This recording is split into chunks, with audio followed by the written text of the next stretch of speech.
Ayan po, magandang gabi po sa ating lahat, mga kapatid ko dito sa platform ng Facebook. Magandang gabi, Pastor. Magandang gabi po. Sa ating Magandang gabi, Pastor.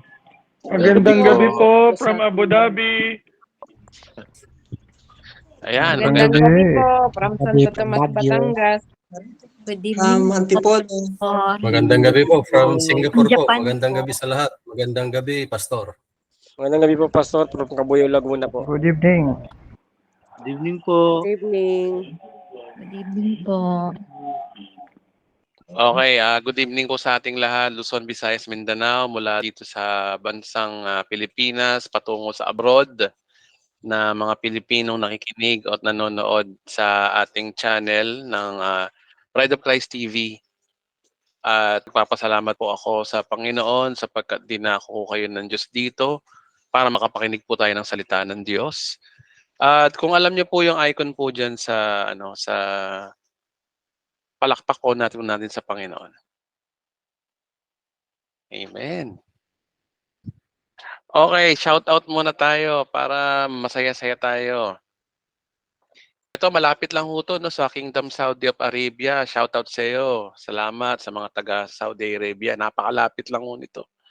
Malapit lang ho sa malabuntong Saudi of Arabia, no? Tsaka yung isa pa yung taga South of Korea. Nako, lapit lang ho nitong Korea na to. Salamat po sa effort niyo pong umatin.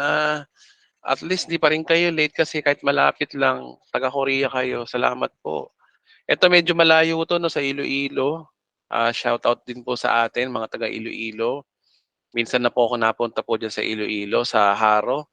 At napakababait po talaga ng mga naging kaibigan kong mga Ilongga at Ilonggo po dyan. Salamat po. Shout out sa mga taga Santo Tomas, Batangas. Ayan, medyo malayo itong Batangas, no? Magandang gabi rin po sa mga taga Isabela. Ito, lapit lang. Ay, napakalapit po nito, Japan. Magandang gabi po. Maraming salamat po sa pagpunta sa ating platform sa taga Santa Cruz, Laguna, South Korea uli, Antipolo City, Laguna, Calbuyaw, Binangonan. California, lapit lang nito. Lapit lang nito. Tapos yung taga Canada, mas malapit po to. Northern na po to ng ng globe ng ating mundo. So shout out po sa inyo. Maraming salamat po. Sa Tacurong City, sa Dubai, Lipa, Batangas. May taga Israel po. Patuloy po tayong mag-ingat. At alam ko naman, iingatan po tayo ng Panginoon po dyan sa Israel. Taga Angono Rizal, taga Ilocos Sur, taga Bulacan. Ito, layo nito, San Juan, Batangas. Layo. Sa Cagayan de Oro. Yan. Mga taga Quezon. Itong pinakamalayo sa lahat dito sa Malabon, guys. Quezon City, malayo ito. Ito na siguro yung pinakamalayong nakausap ko ngayon. At maraming salamat po sa inyo. At isa pong good news kasi po ako ay hindi po magtuturo ngayon. Ako po ay tatanggap ng inyong mga tanong. I will try my best sa tulong ng Panginoon na sagutin ang inyong mga katanungan tungkol sa Biblia. Pwede ho kayo magtanong sa akin, anything under the sun about the Bible, especially sa mga naibalag ko na. Magsimula na ho tayo ng ating palabunutan. Pakitype lang po ang salitang amen sa comment section. Ang unang magtatanong dito ay si King James Ralivo. Sir King James, pwede na ho kayong magtanong. Charito po, Pastor. Magandang gabi po. Charito po. Ako po yung tatay ni King James. Wala ako kasi akong account, siya ho mayroon. Kaya nakigamit po ako. Sige po. Magtanong na ho kayo. Okay lang po. Pastor, tinanong ko na rin to sa dati, yung sa pastor. Ang isang pastor na to ay ang naniniwala siya sa pag tayo mananampalataya, tayo ay church tayo. At ang isa namang pastor, pero parehas ang sikta nito, hindi raw tayo church kundi isang kalipunan. Mabubuo daw kapag isang kalipunan. Hindi ko alam ibig sabihin ng kalipunan at saka individual na church na sinasabi.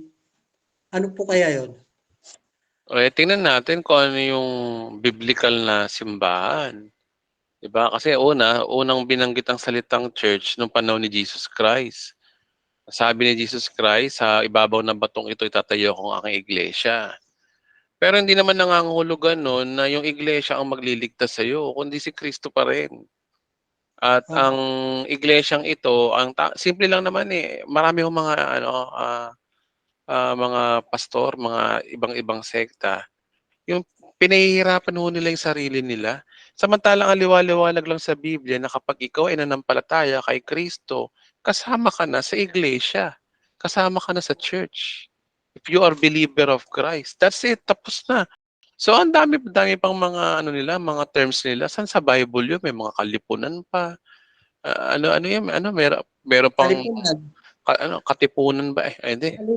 Kalipunan. Ibig sabihin, yung karamihan, mabubuo ang church. Oo. Akala ko katipunan baka magsasandugo din sila no? Di ba, ang dami hong mga terms tayo na wherein napakasimple lang naman po yung meaning ng salita ng Diyos. Pinapahirapan natin yung mga sarili natin. Mayroon pang mga marami pang mga grupo-grupo yan. Merong grupo ng iba't ibang sekta. Meron pang, ang dami nilang sinasabi. Samantalang simpleng-simple, ang mananampalataya kay Kristo ay bahagi ng kanyang iglesia. Yeah. Opo. Ganito lang yan guys, simpleng-simple. Kapag sinabing church, mananampalataya, tapos. Nga po. Wala nang yung may mga membership pa. Ano ba yan? Saan galing? Ano to? Fraternity ba to? Anong nangyari? Simple lang naman sinasabi ng Biblia.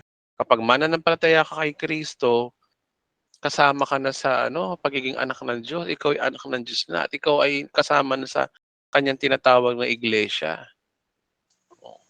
Ganun lang kasimple. Ito naman mga iglesia ni Kristo, may marinig lang sa Bible na iglesia ni Kristo. Iniisip kagad sila yung iglesia ni Manalo. Ang dami pong overacting ang mga religion ngayon, OA masyado. Linaw-linaw sa Biblia, kapag mananampalataya ka kay Kristo, kasama ka na ng church. Ang daming marami yung pahirap yung mga religion na yun, totoo lang. Ang daming simple. Lahat po ng bagay sa Bible ay simple. Ang kaligtasan ay simple. Manampalataya sa ginawa ni Kristo, ikaw ay ligtas na. Tapos, manampalataya kay Jesus para matanggap mo ang banal na Espiritu. Tapos, manampalataya kay Kristo, ikaw ay kasama na sa kanyang iglesia. Tapos, wala nang, ang dami-dami pang mga, may katipunan pa. Kalipunan. Kalipunan. Sensya na, hindi ako marunong mag-letter L Sanay ako ng letter T kaya katipunan na sasabi. Di ba? Alam nyo, ginagawa ko lang katawa-tawa kasi nga, napakasimple lang po ng salita ng Diyos. Masyado natin pinahihirapan ng mga sarili natin. Kaya yun lamang po masasagot ko dyan. Kapag ikaw ay mananampalataya kay Kristo, bahagi ka na ng iglesia. That's it. Wala nang membership. Wala nang mga bautismo pa. Wala nang yung mga kung ano-ano pang ang dami yung pinapagawa ng religion. Sa totoo lang. Pastor, galing pa akong Baptist ang kanilang faith, same na faith by grace, hindi maliligtas sa pamamagitan ng gawa. Ngunit kapag miyembro ka na ng simbahan, doon na papasok ng tithes and offering, malakay, treten, at saka mga gawain ng kautusan, kailangan gawin ng mga miyembro. Maraming commitment at saka yung mga gawain ng sa Diyos, kagaya ng mga pa ba yun? Basta marami. Ang dami nilang pinapagawa. Samantalang simple lang. Kapag ikaw ay naka kay Kristo na, isa ka ng bagong nilalang, wala nang dating pagkatao, bago ka na, ibig sabihin nun, Yung good works, natural na sa'yo yun. Eh, yung mga religion ang ginagawa, dapat ganito gawin mo, dapat magpabautismo ka, dapat mating ka ng church, dapat mag-Bible study, mag-prayer and fasting ka. Puro ganun ang mga pinagtuturo ng religion. Eh, ang simple-simple lang sinasabi ng Bible, manampalataya ka kay Kristo, period, tapos na, ligtas ka na. Ngayon, yung paggawa ng mabuti, automatic na yun. Oo nga po eh. Automatic ka Pinipilit ng na mag-church, automatic ka ng mag-pray, automatic ka ng lahat yun automatic, hindi na kailangan pampukpukin para sabihin sa'yo na mag-fasting ka, mag-prayer ka, hindi na ko kailangan nun. At saka sa atin, ang pagpapala sa atin ay nakukuha sa pananampalataya, hindi dun sa mabubuting gawa natin, sa mga marami hong sablay, napakasablay po ng religion kapag hindi ko kayo nakalaya dyan, ako. sabi nga, kailangan daw po mag-faithful. Tinuturo lagi nila, faithful para pagpalain. Sabi ko, questionable yun parang mali talaga. Nanood po ako sa yung mga about rapture, tapos yung sukdulang biyaya, noong July lang po. Napatay ho talaga ako, pastor, nung sukdulang ng biyaya na rinig ko. Sabi ko, yung paulit-ulit na panalangin ginagawa ito sa Baptist. Tapos, yung panalangin ng pagpapatawad, yung pala once lang yon. Kasi yung sa first John 1:9, yung pala hamarteya pala yun, pinakaugat ng kasalanan. Yung pala pinatawad na pala na tayo dun sa krus ng Kalbaryo. Tapos paulit-ulit ang ang pagpapatawad, yung hingi ng sorry. Sabi ko mali talaga, kulang. Kaya hindi pa ko ligtas nung 100%, 99%. Nung pastor, nung ginamit po yung salita ni Pablo para maunawaan ko. Sumabay ako sa panalangin. At doon ko na-accept yung 100% na salvation na pinangako ng Diyos, yung regalo. Talaga naunawaan ko, pastor, pati yung pag-divine ng scripture. Sabi ko, wala ito sa simbahan. Ang puro tinuturo sa simbahan. Giving, giving, giving. Sabi ko, wala talaga, iba talaga. Ito pala, marami palang ituturo. Parang uhaw ako, pastor, sa Sabi ko, parang mali talaga. Alam ko nilang sinasabi, magbasa ng Bible. Sabi ko, nagbabasa ko ng Bible. Pagdating sa ko, may halong gawa. Pagdating sa Romans, hanggang sa dulo, si Bible, sabi ko, ba't bramble? Nung nalaman ko sa inyo, rightly dividing scripture, ay, doon ho ako natauhan sa biyaya ng Diyos. Talaga pong napakabuti ng Diyos po sa atin na naabot po tayo, isa po ako doon sa biyaya. Ginamit po ko pastor sa buhay ko, yung mga video nyo. Eh, ako naman yung mga yan, di naman din galing sa akin yan. Wala rin naman akong ipagmamalaki dyan. Kasi nga, ako kasi, ang ginagawa ko, pinapalalain ko, Lord, ibigay mo sa akin yung totoo na masasabi ko sa tao. Matanda na ako para yung magpabida-bida pa. Alam mo yun? Kaya sabi ko sa Panginoon, Lord, ibigay mo po sa akin yung tamang gospel na para sa amin. Then, sa awa naman ng Diyos, by research naman, naiayos naman. At yung natutunan ko, yung mga naituturo ko sa inyo, karamihan din naman din dyan, copycat din yun. May pinagkuhanan din ako niyan. Babagsak at babagsak pa rin tayo sa Bible na ang original na mga pinapangaral dito sa atin ay hindi galing sa atin, kundi galing sa Bible. Pastor, sabi, may time na lungkot na lungkot ako, Lord. Bakit yung pareho naman sikta, iba-ibang turo? Ang isa naniniwala na kapag once na manampalataya ka na, ay Church of God ka na. Tapos ang isa, kailangan pong maging sumapi ng kalipulan, sumapi ka sa iglesia, bakit ganun? Nalungkot ako sa kung mayroon lang magtuturo ng tama, aalis na ako doon.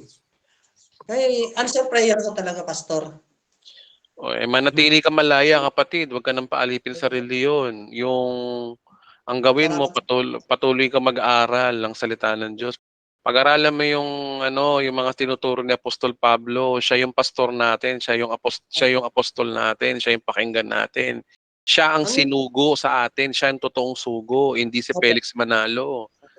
Ang huling sinugo sa atin si Apostol Pablo, doon tayo makinig kasi sa kanya lamang sinabi lahat ng mga bagay na para sa ating akmang-akma sa mga hentil at sa panahon natin.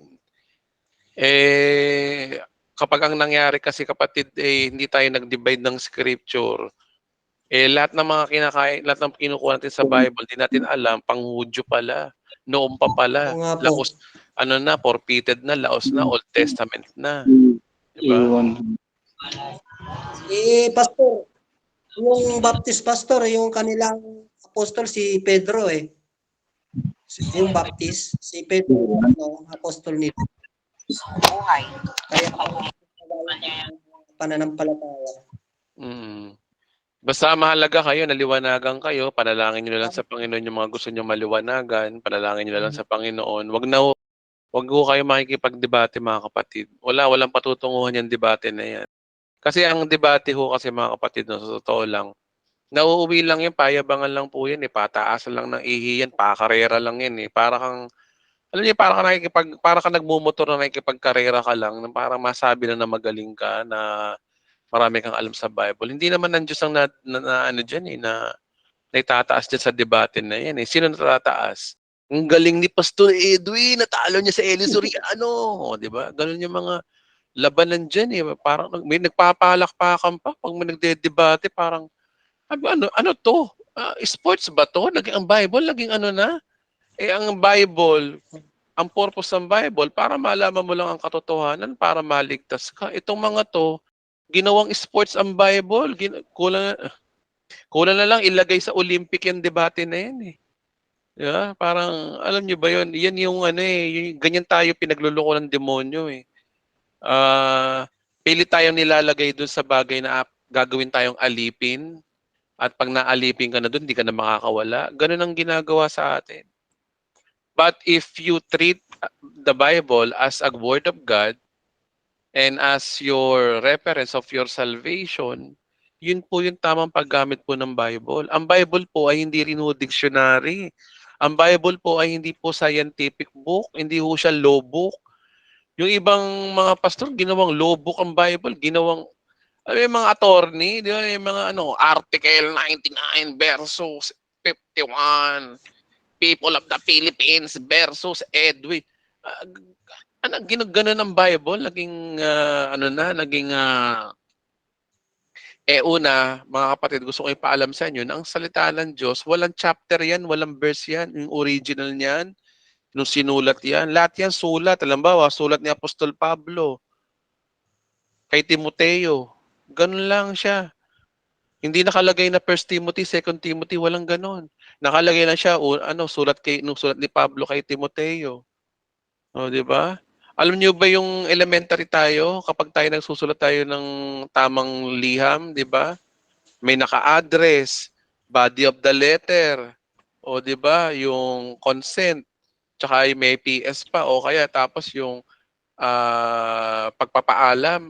Ganun po yung sulat. Sulat po yan, hindi po yan. Yung ginawa ng mga ngayon, simbahan ngayon, may chapter verse, dampot ng dampot, ginawang verse na. Delikado yung dampot-dampot na yan kasi hindi mo alam yung totoong sinasabi ng context. Kaya sa isang kwentuhan, hindi mo maintindihan ng kwentuhan, kailangan maintindihan mo yung buong istorya ng kwento. Ang nangyayari kasi, putol-putol tayo, kung ano yung sinabi, yun. Tapos yun yung papaliwanag niya. Ganyan po tayo ninilang ng reliyon. Ganyan po tayo ninilang ng mga pastor din na hindi rin nag-research.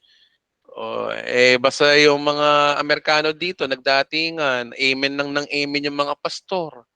Naging pastor ng mga Amerikano, doon na nabuo ang walang kamatayang Pentecostal at Charismatic movement. Noon nauso yung Pentecostal na yan. Hanggang ngayon, powerful pa rin yung mga evangelical churches na yan. Di ba?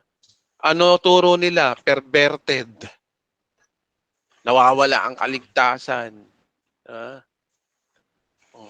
Nawawala ang pagpapala kapag hindi ka na nagtatights. Kaya ang pinagagawa sa atin ng mga yan So, kapatid, patuloy ka lang na suriin mo rin ako, di ba? Yung mga tinuturo ko, ba rin? Check mo rin. Baka mali ako, di ba? Parang sa mga Berea, mga kapatid, alam niyo yung mga Berea, mga tinuturo ni Apostol Pablo. Si Pablo nagtuturo, yung mga taga Berea, may scripture yung mga yun. Chine-check nila mabuti kung saan sa Bible yung sinasabi ni Apostol Pablo. Dapat maging ganun kayo, wag na ho kayo magpabudol sa mga pastor. Kahit ako na nagtuturo na dito, tingnan nyo rin sa Biblia yung mga tinuturo ko. Baka malay nyo naman, nililigaw ko din kayo, di ba? Maging fair kayo, dapat standard nyo, pag nakikinig ako ng salita ng Diyos sa mga pastor, check ko mabuti sa Bible, dapat ganun na kayo katalino. Panahon na ho ng enlightenment ngayon. Huwag na ho tayo magpakamangmang sa salita ng Diyos, matahaba-habang panahon tayong inalipin ng religion. Inalipin tayo ng mga yan. Pag may nagtuturong pastor at pare, lagi tayong nagsasabi ng Amen. Amen lang tayo ng Amen. So, panahon na mga kapatid, huwag na kayong magpadaya. Kahit ako, pa nagtuturo, check nyo sa Bible kung tama ba itong tinuturo ko. Dapat maging ganun na kayo kamatikuloso ngayon, panahon na. Hindi yung nagpapaalipin tayo sa mga pastor na yan, nahihirap dyan. Kasi yung mga yan, karamihan dyan, hindi naman talaga kinasihan ng Diyos eh. Kinasihan lang sila ng mga yabang nila eh, masabi lang na sila ay may narating eh. O kaya iba naman ang motibo, ginawang negosyo ang simbahan. 'Di ba? So totoo yung sinasabi ni Eli Soriano na ang simbahan ginawa ng kalakaran niyan. Ginawa ng totoo po 'yun. Opo. Kaya tama na, panahon na para tayo maliwanagan diyan. Salamat po Sir King James. Maraming salamat po. Salamat din po, Pastor. Patuloy ka lang kapatid, salamat. Thank you po. Charito po. Okay, 8:26 PM, patuloy tayo. Meron pa tayong isang oras kalahati. So, tingin tayo sa comment section kung sino ang... Okay, tinatawagan ko po si Juliet Magadan. Sir, Ma'am Juliet, pwede na po kayo magtanong. Good evening po, Pastor. Ako po ay Magandang- nandito sa Israel. 20 years na po akong dumadalo sa isang bahay-sambahan na hindi ko po alam na siya pala ay perverted church. Bago lang po akong nakapanood ng mga video mo at saka ng mga mensahe ni Bishop Emmy, pero naguguluhan po ako. Kanina lang, kahapon lang, meron akong napanood, isang Baptist po siya. Kilala siyang Baptist sa kongreso. Ngayon, dadalawang isip po ako kasi malapit na po ang January. Nasanay po kasi ako nagbibigay po ng first fruit. So, nung tinuturo na, sinasabi sa Roma o sa Galatia, hindi ko matandaan na, yung bang mga kautusan ay dapat pang sundin, sabi ni Apostol Pablo ay huwag na. Pero kung naniniwala tayo sa Panginoong Kristo, dapat ay automatic na yung mabubuting gawa sa ating buhay, di po ba? Yun din po yung turo nyo. Pero para pong, gusto ko lang pong magkaroon ng kaliwanagan sa aking sarili na kasi po nagdadalawang isip po ako. Kanina lang din naiisip ko, tama ba na magbigay pa ako ng first fruit? Pero yung pong napanood kong video ni Bishop Emmy about sa pagbibigay, about dun lang sa sa tithing, kasi yung kay Abraham, meron na pong grace, pero wala naman po dong inutos na magbigay ng tithe. Pero nandito po na tayo sa panahon na ngayon na ang katuruan nga po na kilala natin ay may mga Pentecostal teaching, pero ganun po yung pagbibigay, automatic po nagbibigay. So ngayon, dadalawang isip po ako kung magbibigay pa po ba ako ng first fruit by January. So tanong ko lang, ano ba po kayong maipapayo nyo sa akin? Tama po ba o hindi na ako ay magbigay pa ng first fruit? Kasi po ako'y talagang nagbibigay ng aking tithes and offering. Hindi po yan na puputol. Pero nung nakarinig po ako sa inyo ng mga preaching about sa giving, naputol po yung pagbibigay ko ng offering, pero yung tithes po hindi. So, sa inyo pong ano lang, sa suggestion, tama po ba yung aking iniisip na hindi na ako magbibigay ng aking first fruit sa January? Kasi parang dadalawang isip po ako, may narinig akong kailangan magbigay, may narinig po ako na hindi na dapat sundin ng mga kautusan. Salamat po sa kasagutan. Okay, una po kapatid, gusto kong ipaalam sa inyo na ang pagbibigay po sa Panginoon ay tinatanggap naman po ng Diyos ho yan. At kung tatanungin niyo ako kung tama ba magbigay, syempre tama ho ang magbigay. Magkakatalo lang po yan kung ano ba ang motibo natin, tama ba ang motibo natin o mali. Ano ba ang tamang motibo? Kapag ang tamang motibo mo ay kaya ka nagbibigay dahil gusto mong tumulong sa gawain o layon at hindi ka naghahanap ng kapalit, tama yung motibo mo. Pero kung ang motibo ho natin, kaya ho tayo nagbibigay para tayo ay pagpalain, para tayo ay paboran ng Diyos, yun po ang wrong motive at yun po ay hindi maganda at dun, yun po yung mali ho doon. Kasi ho, ang dahilan, marami yung mga Kristiyano, kaya lang ho nagbibigay para daw sila ay pagpalain. Pero hindi po yun. Ang pagpapala ho sa atin ng Diyos sa New Testament, ngayong mga tayong nasa bagong tipan na, kaya tayo pinagpapalo ng Diyos dahil kay Kristo. Hindi dahil hindi to bunga ng iyong pag-iikap po. Hindi to bunga ng iyong kahit gaano ba kalaki yan o, di ba? Kaya ho tayo nagbibigay, ang purpose ho niyan kasi una, tayo pinagpala na. Pangalawa, dahil pinagpala na, nais mong tulungan yung mga taong nangangaral ng salita ng Diyos to support them. Yun po ang tamang motibo. Pero kung ang motibo ho natin ay para tayo pagpalain, ay sorry po, hindi po ganun ang tinuturo ho ng salita ng Diyos. At yan po ay isang malaking insulto sa ginawa ni Kristo sa atin na gusto mong dagdagan yung bagay na pagpapala. Kaya nga sinasabi ko sa inyo, magbigay kayo o hindi, kung ang issue ay pagpapala, pagpapalain pa rin kayo dahil kay Kristo. So yun po yung gusto kong ipaalam sa lahat. Kaya kung tatanungin niyo ako kung tama magbigay o mali, walang mali sa pagbibigay. Ang mali yung motibo. Kasi kung ang motibo mo para pagpalain ka, wrong motive ka. Kasi nga, naghahanap ka ng kapalit. Hindi totoo yung pagbibigay mo. Okay. So, ibig sabihin sa pastor, yung motibo na para mag-glorify ang Panginoon at para mapagpala, hindi balancing yung motibo, kumbaga. Dahil mag-glorify tapos pagpalain ka, ang ano talaga sa atin, pinagpala na tayo. Di po ba? Basta ako, aminado ako. Kaya ako nagbibigay. Ang motibo ko hindi para pagpalain. Wala, ang pagpapala ho ng Diyos sa akin ay bumabase ako doon sa pabor ng Diyos sa akin dahil kay Kristo. Ngayon, kaya ako magbibigay kasi gusto ko tulungan tong tao, meron akong desire. Masaya ako sa ginagawa ko, hindi ako napipilitan. At kahit magkano ibigay ko, malaya. Pwede rin hindi ako magbigay. Hindi ako nagkakasala. Hindi ko kasalanan ang hindi magbigay. Ang kasalanan po, nagbibigay ka, ang motibo mo ay yung nire-replace mo yung ginawa ni Kristo na kaya ka pinagpapala dahil kasi tingnan nyo kung ang basihan ng ating pagpapala ay sa pagbibigay natin, may pagmamalaki tayo. Paano yung mga taong walang kakayahan na mag-tithes? Paano yung mga taong walang kakayahan na magbigay? 'Di ba? Kaya nga ang pagpapala lang ng Diyos sa atin ay base doon sa ginawa ni Kristo. Pero aaminin ko sa inyo, sa Old Testament, maliwanag doon na pag nag-ikapo ka, pagpapalain ka. Maliwanag po yun. Napakalino na Malakay 3:10. Pero ang tanong, kanino ho bang kausap po doon? Hindi ho tayong kausap po doon sa mga Hudyo ho yun eh.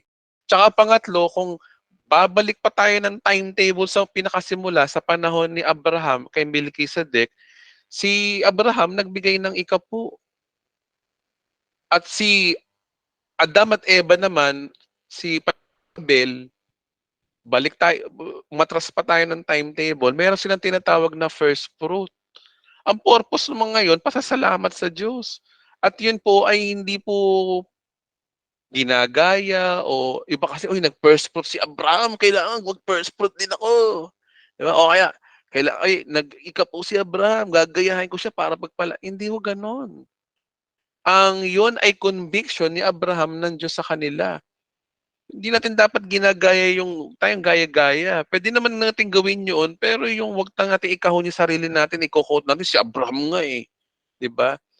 Kaya tayo nagbibigay kasi mahal natin yung gawain ho ng Diyos. Ngayon sa New Testament, hindi naman ho kasi tayo under the law, eh, kaya wala tayong libita, hindi rin tayo tithes. Alam niyo 'pag nasa Panginoon ka na, baka nga higit pa sa tithes ang maibigay mo, eh. Baka nga 100% maibigay mo kasi ito'y sukli sa biyaya ng Diyos sa iyo. Tingnan niyo si ano 'no, tingnan niyo yung mga makasalanan na nilapitan ni Kristo. Una, si Zakeo, 'di ba? Si Zakeo, nung dinalaw siya ng ating Panginoong Hesus, nung natanggap niya yung biyaya ng ating Panginoong Hesus, biro mo 'no, sabi niya, "Yung mga nanakaw ko, ibabalik ko 'to sa mga ninakawan ko at yung mga at ibabalik ko pa sa kanila 'to ng mga ilang beses." Ilang beses ba 'yun? 3, 4 na beses yata. 4 na ibayo daw. Tingnan niyo, sobra-sobra sa pagta-tithes yun kapag nakatanggap ka ng biyaya, na ikaw ay dating makasalanan na binago ng Diyos. Yun po yung tunay na pagbibigay. Tapos si Mary Magdalene, yung babaeng nahuli sa pakikiapid, 'di ba? Gustong-gusto ng batuhin ng mga Pariseo yung babaeng 'yan, eh. Tinanong lang niya si Jesus, "Panginoon, eh, ayon sa kautusan ni Moses, kailangan yung babaeng 'yan batuhin hangga't mamatay, eh." Pero anong sinabi ni Christ? Sabing gano'n, kung sino kung hindi nagkakasala, siya unang bumato. Hanggang hanggang ibig sabihin, yung sa nangyaring yun, sa senaryong yun, naligtas ni Jesus Christ yung babae, si Mary Magdalene. Kaya sabi ni Jesus Christ sa kanya, "Ako man din, hindi rin kita huhusgahan." 'Di ba? Sabi nun, "Humayo ka at 'wag nang magkasala." Oo, yung nangyari kay Mary Magdalene. Si Mary Magdalene ba after ba nun sa pangyayaring nun na pinatawad siya ni ating Panginoong Hesus at muntik na siyang nung iniligtas siya, eh, nagpakapokpok ba siya, nagpaka-ano ba siya, nagpaka-prostitute pa ba siya? Hindi na. Katunayan, after few years, nagbigay siya ng pabango kay Jesus Christ at binuhos 'to sa paanan niya. Tapos yung nasasabi dun, yung pabango na yun ay nagkakahalaga ng pang-isang taong suweldo ng ordinaryong mamamayan ng mga Hudyo sa panahon na yun. Biro niyo 'no, ang pagbibigay po ay bunga. Kaya kung tatanungin mo ako kapatid kung tama ang magbigay, depende po yan sa motibo natin. Kung ang motibo ho natin ay para makatulong dahil ito ay nasa tamang motibo, walang masama ho dun. Pero tandaan niyo pa rin, magbigay kayo sa Panginoon o hindi, pagpapalain pa rin kayo dahil kay Kristo.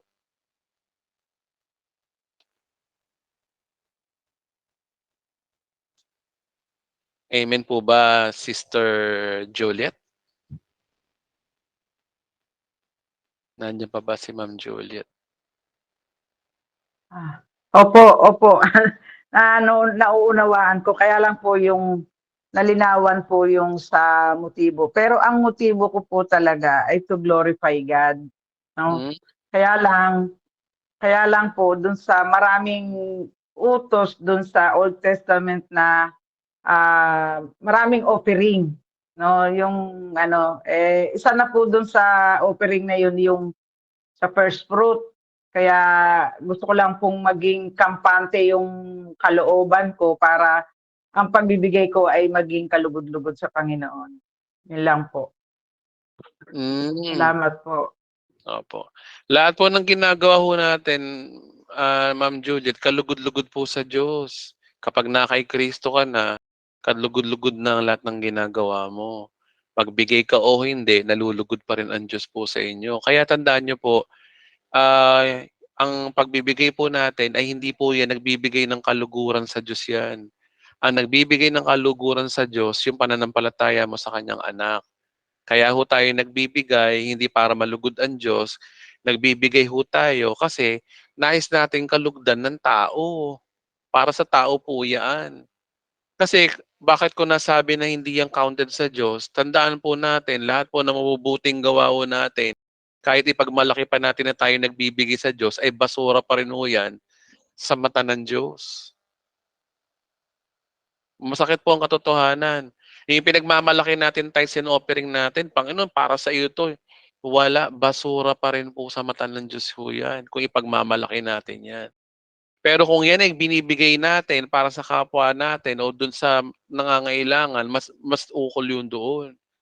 Kaya dapat kasi natin maintindihan ng mga kapatid, sa gospel ni Apostol Pablo, ang tunay na nagbibigay ng kaluguran sa Diyos ay yung manampalataya tayo sa kanyang anak. Kasi yung anak niya, tinupad niya na ang kautusan. Yun ang nagbigay ng kaluguran sa Diyos. Pero yung kung sasabihin mo, ipagmamalaki mo sa Diyos na itong mabubuting gawa ko, ikalugod-lugod sa Diyos. No, lahat tayo ay basura sa mata ng Diyos. Isaiah, nakalagay po dun, ang lahat ng ating mabubuting gawa ay basahan. Romans 3, verse 1 and 21, lahat, walang matuwid, wala kahit isa. Sa bagsak nating kalagayan mga tao, wala ho tayong kakayahan na mabigyan ng kaluguran ng Diyos. Pero isang bagay lang, ang magandang balita, nalugudo ang Diyos sa atin dahil sa kanyang anak. Kung mananampalataya tayo sa kanyang anak. So kanino pa rin tayo dadaan? Kay Kristo pa rin. Kaya yung mga bagay na gawain na para malugod ang Diyos sa atin, dadaan tayo kay Kristo para malugod ang Diyos sa atin. Pero yung mga sasabihin mo, yung ginagawa mo, ay malulugod ang Diyos sa iyo, I don't think so. Hindi siya natutuwa sa iyo. Makasalanan ka. Tandaan nyo mga kapatid, totoo yung sinabi ni Pedro, tayo mga Kristiyano, muntik lang maligtas. Totoo yun. Naligtas tayo dahil lang kay Kristo. Naligtas tayo dahil sa ginawa lang niya. Pero kung yung sabihin mo na, hindi. Pag ganyan ang natin, no, religion. Yan ang tinuro ng religion sa atin. Yan tinuro. Diba? Kaya ako, kami nagpapala kasi, laki ng binibigay ko ang laki ng donation ko sa simbahan. Diba? Sino natataas? Tayo, tao. Pero kung pinagmamalaki mo sa Diyos na, Panginoon, kaya ako pinagpapala dahil kay Kristo. Dahil sa tinapos niya. Kaya napakahalaga ho ng napakahalaga ho ng maintindihan muna natin ng gospel. Pag-aralan niyo po yung totoong gospel, mga kapatid. Pag-aralan niyo ang totoong gospel, ang logic, lahat dadaan kay Kristo. Ang gospel, para pagpalain ka, dadaan ka kay Kristo. Para matuwa ang Diyos sa'yo, dadaan ka kay Kristo. Para maligtas ka, dadaan ka kay Kristo. Para ikay pagalingin, dadaan ka kay Kristo. Lahat lagi si Kristo, si Kristo, si Kristo, si Kristo. Paulit-ulit yun. Si Kristo lang ang daan. Ang linaw doon. Pagpatawad niyo po, Ma'am Juliet, kasi po ang tanong niyo po ay tanong po yan ng buong Pilipinas. Hindi lang po kayo may tanong niyan. Kaya alam ko pong alam niyo na po ang aking sinasagot. Pero ito po ay kasagutan po natin ito sa bansang Pilipinas. Na panahon na para magising tayo sa katotohanan na dapat si Kristo ang natataas sa buhay natin. Hindi yung ating mga mabubuting gawa. Opo, Pastor. Salamat po. Pwede po isa pang tanong. Oo, sige po, sige po. Pwede, 20 years na po ako dito sa isang iglesyang kinabibilangan ko. Narinig ko po kay Bishop Emmy na kung ang iglesyang binibigyan mo ng tithes ay hindi full grace, sayang ang binigay mo. So, ibig po bang sabihin, yung 20 taong kong pagbibigay ng tithes, nasayang po ba yun? Pero ang motibo ko po ay bilang pasasalamat sa Panginoon dahil niligtas niya ako. Yun po yung tanong ko. Kasi kaya ho nasabi ni Bishop yung Ang sabi po, malamang meron ang po sabi siyang po ni Bishop, doon sa pagbibig, napanood ko po kasi yung series ng 27 po ba yun o 28. Inumpisahan ko po kasi yung kanyang Bible Explained Series 1, nasa 27, 28 na po ako. Ngayon, narinig ko po doon, Ang sabi niya, kung kayo nagbibigay ng tithes sa isang iglesia na hindi full grace, sayang ang inyong ibinibigay na tithes. Yun po yung ano. Ang tanong ko lang po, nasayang po ba kaya ang ibinigay kong tithes kung ang motibo ko naman po ay bilang pasasalamat sa Panginoon na ako ay niligtas niya. Yan po. Kasi mga kapatid, doon tayo sa sinasabi ng Bible. 'Di ba? Ano ba yung sinasabi ng Bible? Yung mga ginagawa ho rin naman ho natin ay hindi naman po yan hindi po yan hindi ho natutulog ho ang Diyos sa mga kabutihang ginagawa ho natin. So, doon na lang ho tayo sa sinasabi ng Bible. So, ibig sabihin, ang sagot ko diyan sa iyo kapatid, hindi po nasayang yung mga ginawa nyo. Tineration pa rin ho ng Diyos ho yan. Ngayon, don't make me wrong din po kay Bishop Emmy kasi kaya ho niya nasabi ho yun, malamang meron po siyang nasabi doon na sa buong katuruan. Kasi ang nangyayari kasi, marami kasi mga nanonood kay Bishop Emmy na ang pinapanood lang yung isang part lang na yun pero hindi pinapanood, hindi tinatapos yung mula sa simula hanggang sa buo. So maganda siguro buuin ho natin panoorin. Kahit din nga nangyayari doon ho sa akin po yan eh. Na yung nagpo-focus lang sila doon sa iisang part kaya kailangan talaga panoorin mo yung buo. Kaya napakahalaga ho talaga yung yung it takes talagang pagsubsob po ng pag-aaral po ng salita ng Diyos para maunawaan po natin ang lahat ng bagay. Ganun po yun. Pero wala naman ho siguro na masamang kahulugan si Bishop Emmy ho doon na Kasi nga, kagaya nga ng sinasabi rin ho niya, case-to-case basis din naman po yun. Pero kung Biblia po ang tatanungin nyo, hindi po nasayang ang mga ginawa ho nyo. Hindi po nasayang po yun. Ina-acknowledge po ng Diyos po yan. Kaya totoo yung sinasabi sa Bible, di ba, na everything is permissible but not all things are beneficial. Sabi rito ni Apostol Pablo, meron naman nagsasabi, malaya akong gumawa ng anuman. Ngunit hindi lahat ng ito ay nakakabuti. Malaya akong gumawa ng anuman, ngunit hindi rin lahat ay ito'y makakatulong. O, di ba?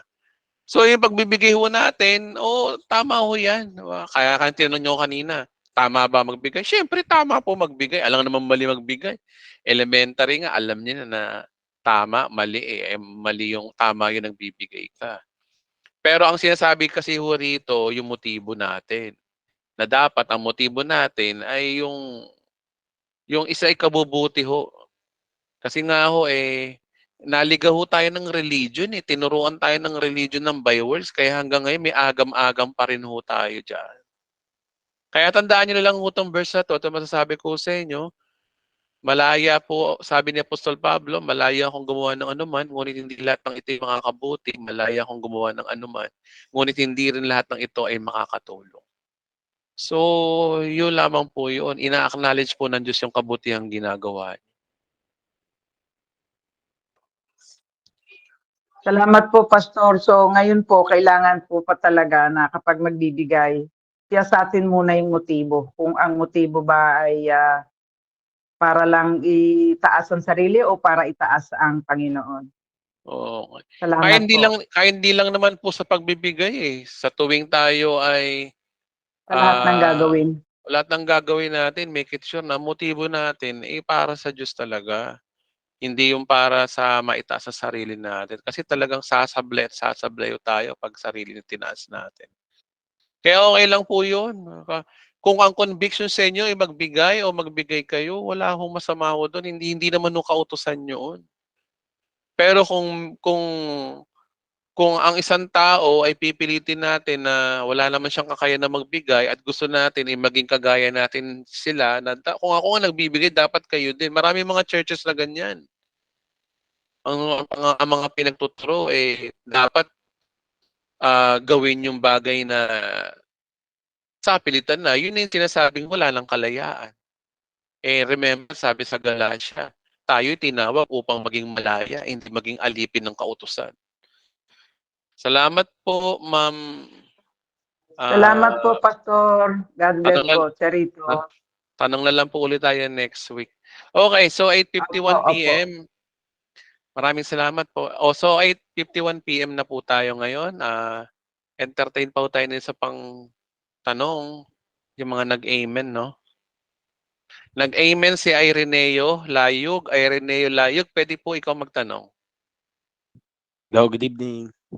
Good evening po. Sige po, pwede na po kayo magtanong. Pastor, ano po ba yung kasalanang walang pangalawa, yung kasalanan sa Espiritu Santo sa Mateo 12:22 hanggang 32? Kasalanan sa Espiritu Santo. Sige, saan po nakalagay po siya? Mateo 12 po, verse 12, tapos 22 to 32. Okay, sige, basahin na natin. Okay, bago tayo magbasa ng Mateo, bigyan ko muna kayo ng legit na background regarding dito sa Mateo. Una po, ang Mateo po ay narrator, si Mateo, kinukwento niya yung pangyayari at yung mga naituro ni Jesus Christ during time ng, let's say, from 30 AD to 33 AD. Ang panahon na ito ay wala pang mga hentil, ang panahon na ito ay wala pang pangangaral ng mabuting balita sa mga hentil, wala pa si Apostol Pablo, Gospel of Grace. Ang panahon na ito ay panahon pa ng mga Hudyo, dinidil ng Diyos ang mga Hudyo sa pamamagitan ng kanilang Mesaya. At si Jesus Christ, nagsakatawang tao, at nagpailalim sa kautusan para palayain yung mga nasa kautusan, ito yung mga Hudyo. Sa madaling salita, ang istorya ng Mateo na to ay, kung magbabasa tayo dito, ito po, lahat ng mga sinasabi ni Christ dito ay para lang po sa mga Hudyo. At si Jesus Christ po, ang mga tinuturo niya ho dito ay meron talagang by works. Kasi nga, ang sitwasyon dito, nasa dispensation pa tayo ng dealing ng Diyos sa Israel. Wala pa tayong hentil. So, ngayon, bago natin basahin, at least, di ba, meron na tayong background. Ngayon, basahin na natin. Sabi rito, no, saan yung kapatid? Mateo 12, verse 12 ba tayo magsisimula? Verse 12 po, 22 to 32. 22 to 32. Natin. Doon muna tayo sa tanong mo. Tapos basahin natin ng context. Sabi rito, no, sino man magsalita ng laban sa anak ng tao ay patatawarin. Ngunit ang sino man magsalita ng laban sa Espiritu Santo ay hindi patatawarin, maging ang panahong ito at sa panahong darating. Okay. So ang tanong dito kasi, ano yung salitang laban sa Espiritu Santo na hindi patatawarin? Di ba? So ang maganda ho niyan, basahin muna natin by its context. Tama yung sinabi ni Kuya, basahin natin mula 22. Sabi rito, no, ito yung senaryo na dinala noon kay Jesus ang isang lalaking bulag at pipi na sinasapian daw ng demonyo. Pinagaling siya ni Jesus, kaya siya ay nakakita nakapagsalita. Tapos yung lahat ng lahat, sino yung lahat na to? Mga Hudyo, syempre. Sinabi nila, di ba ito na kaya ang anak ni David? Di ba? Nang marinig ito ng mga Pariseo, ito ng mga kontrabidas, sinabi nila, nakakapagpalayas ba siya ng demonyo sa pamamagitan ng kapangyarihan ni Beelzebul, ang pinuno ng demonyo? So, nagbibigay ng idea ang mga Pariseo dito na hindi kaya yan? Kaya nagpapagaling yung Jesus na yan dahil galing sa demonyo. Kasi yung Beelzebul na to, Prince of Demon ho to eh.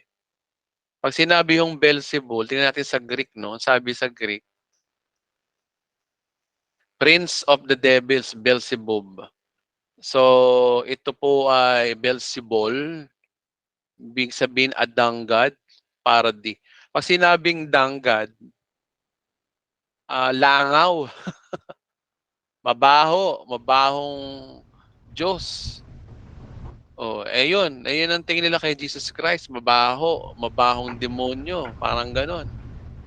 Di ba? So, insulto 'yon, lakas makanlait 'yon, di ba? Basahin uli natin 24. Datapwat nang marinig ito ng mga Fariseo ay kanilang sinabi, ang taong ito ay hindi makapagpapalabas ng demonyo kundi sa pamamagitan ni Beelzebub.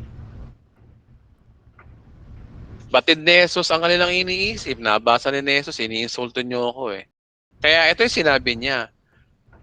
Tanungin ko nga kayo, no, babagsak ba ang bawat kahariang nahati sa magkalabang pangkat at ang mawawasak ang alimang bayan sa magkalabang bahagi na magkakalaban-laban? Ibig sabihin, Kapag ba ang United States ay inatake niya ang kanyang sariling bayan,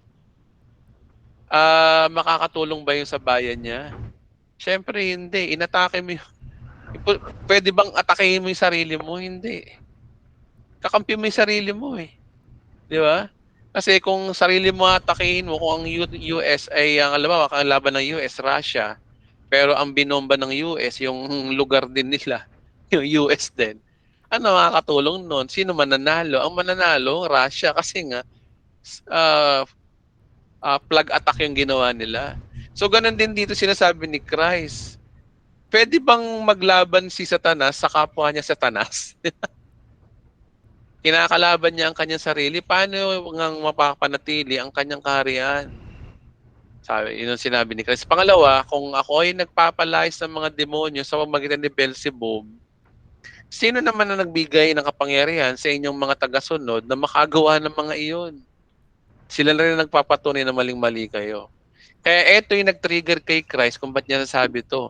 Kung ang Espiritu ng Diyos ay nagbibigay sa akin ng kapangyarihan magpalayas ng demonyo, nangangahulugan dumating na sa inyo ang paghahari ng Diyos. So, ang idea dito sa 28, ang Espiritu ang nagbigay ng kapangyarihan kay Christ talaga na magpalayas ng demonyo. Remember, si Christ ay tao sa panahon na ito. Nagsakatawan tao siya. Pinigil niya ang kanyang pagka-Diyos. At dahil siya ay Diyos na nagsakatawang tao, at dahil siya ay tao, hindi niya pwedeng i-break ang law of nature. So, kanino siya dedepende? Sa banal na Espiritu. Kaya yung kapangyarihan niya magpagaling, galing yun sa banal na Espiritu. Including yung pagpapalayas niya ng demonyo. Kaya pagdating ng 29, ito yung sinabi ni Christ. Paano mapapasok ang bahay ng isang malakas sa taong kung hindi siya gagapusin? Kung gapos na, saka pa lamang malolooban ng kanyang bahay. Kaya sabi nga ni Christ dito, no, ang hindi panig sa akin ay laban sa akin. At ang hindi tumutulong sa aking mag-ipon ay nagkakalat. So ibig sabihin, kung ikay kalaban ko, kung hindi ka panig sa akin, kalaban kita. Imposibleng maging kakampi ako ng isang kalaban kagaya ni Satanas na pinabagsak niya sarili niya kung sasabihin yung kapangyarihan ko ay galing sa demonyo, hindi galing sa banal na Espiritu. Kaya dito niya sinabi yung trigger na kaya sinasabi ko sa inyo, ipapatawad sa mga tao ang anumang kasalanan ng panlalait, ngunit hindi papatawad ang anumang panlalait sa banal na Espiritu. Ang tanong kasi dito, bakit hindi pinatawad ng banal na Espiritu? Bakit? Kasi ang hindi mapapatawad dito, yung idea nung kay Jesus Christ. If you reject Him. Kapag nilait mo si Christ dito, if you reject Him, yun ang walang kapatawaran. Isang kasalanan sa banal na Espiritu, yung insultuin mo, yung gawain niya. Eh yung salvation of Jesus Christ, pag ininsulto mo, wala rin pagkakaiba ho yun doon. Kaya sa madaling salita mga kapatid, ang binabanggit dito na panlalay sa Espiritu Santo, yung sabihin mo, if you reject Christ. Tingnan niya, ano ang pagkakaiba nang nireject mo si Christ, sa laitin mo si Christ? Pareho lang yun. So nireject mo si Christ. Eh totoo naman talaga na hindi ka maliligtas, di ba? Mapupunta ka ng impyerno kapag nireject mo si Christ. Tama si Christ dito. Yung gawain ng banal na Espiritu, maligtas ka through Jesus Christ, ay isang walang kapatawarang kasalanan yung kapag namatay ka. Pero remember, di ka pa namamatay. Pag namatay ka, dun pa lang yun. Kaya ang sinasabi ni Christ dito, yung pag-reject sa Kanya. Kasi ang sinasabi niya, yung mga ginagawa niya, ay hindi galing sa Kanya, kundi galing sa banal na Espiritu. Ibig sabihin, ang idea ng kaligtasan kay Jesus Christ ay galing sa banal na Espiritu. At kapag ikaw ay ni-insulto mo yung gawain ng banal na Espiritu regarding sa salvation through Jesus Christ, talagang walang kapatawaran yun. Sa panahon na ikaw ay mamatay. Oh, ito, perverted gospel, pasok. Ay, kang sinasabi dyan, yung yung Espiritu gawain ng Holy Spirit ay ay nilalait mo. Pinagsasalita ka ng hallelujah, praise the Lord. Tapos niloloko mo. Yun ang walang kung hindi nyo babasahin yung context, Sasablay kayo dito eh. Kasi ang issue rito, yung gawain ng banal na spirito na inayatang kay Jesus Christ, kapag nilait mo yun, you reject Christ, wala kang patawaran sa banal na spirito yun. Kaya gaya na napag-usapan natin last week, ano ba ang banal na spirito? Eh di ba Diyos siya?